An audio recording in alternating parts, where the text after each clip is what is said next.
Okay, I was able to do it. So I secured this cable at the minimum speed, fully extended. I secured it right at the back here of the housing. Then I put my finger on here, applied back pressure. That means you'll have to just take the case off, it's not a big deal.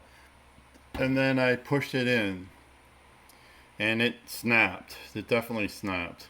So the next step would be to remove the vice grip, to push this cable in,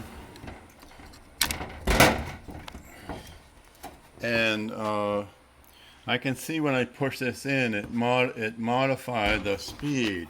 So maybe we need an adjustment to the receiver inside here. I'm going to look into that next. But I could get this to work. I could get it to all hook up. But I don't know if I have a snap. I need a snap to hold this cable in this position, or it won't work. So on to the next step for adjustment.